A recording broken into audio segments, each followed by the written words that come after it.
ഈ അർണബ് ഗോസ്വാമിക്ക് നിങ്ങൾ കണ്ടോണം, വരാനുള്ള സമയത്ത് ഇയാൾക്ക് കിട്ടാൻ പോകുന്ന അറ്റാക്ക്, ഇയാളുടെ ചാനലും ആൾക്കാരും ഇന്ത്യയിൽ എവിടെ റിപ്പോർട്ട് ചെയ്യാൻ പറ്റാത്ത രീതിയിലാകും. ഈ ബി ജെ പിക്കാർ തന്നെ ഇയാളെ അടിക്കും, വേറെ ആരും അടിക്കണ്ട. ഇവിടെ കോൺഗ്രസ്സുകാരോ നാട്ടുകാരോ, ഈ ബി ജെ പിക്കാർ തന്നെ ഇയാളുടെ ഈ പറയുന്ന ഗോതി മീഡിയ അടി കൊടുക്കും, 100% അടി കൊടുക്കും.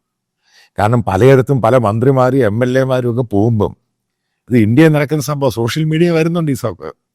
ഈ എം എൽ എമാർക്കൊക്കെ ബി ജെ പിക്കാരാണ് തെറി വിളിച്ച് അടി കൊടുക്കുന്നത്. അതിൻ്റെ അത് കോൺഗ്രസ്സുകാരും മറ്റുള്ളവരും ഒന്നുമില്ല. കാരണം അവനെയൊക്കെ പറഞ്ഞ് കബളിപ്പിച്ചു, ഓപ്പറേഷൻ സിന്ദൂർ, മറ്റു പല കാര്യങ്ങളും. അവനിത് വിടൂ. ഞാൻ പറയും, ഇന്ത്യൻ ജനാധിപത്യത്തെ പറ്റി അറിയത്തില്ല.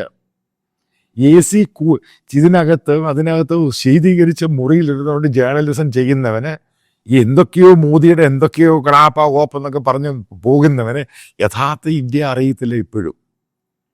ഞാൻ ഇന്ത്യയിൽ ശരിക്കും ട്രാവൽ ചെയ്തിട്ടുണ്ട്. ഇന്ത്യയുടെ ഗ്രാമാന്തരങ്ങളിൽ ഇന്ത്യക്കാർ വളരെ സ്നേഹമുള്ളവരാണ്, കാര്യമായിട്ട് നമ്മളെ സ്നേഹിക്കുകയും ഹോസ്പിറ്റാലിറ്റി ഒക്കെ ഉള്ളവരാണ്. അവൻ ചതിക്കപ്പെട്ടു എന്ന് പറഞ്ഞാൽ അതിൻ്റെ ഈ ഇന്ത്യക്കാർ തന്നെയാണ് ഈ നേപ്പാൾ എന്ന് പറയുന്നത്. അതിന് വലിയ വ്യത്യാസമൊന്നുമില്ല. അവിടെ കയറി ചൊറിയാൻ പോയി കഴിഞ്ഞപ്പോഴാണ് അടി കിട്ടാൻ തുടങ്ങിയത്.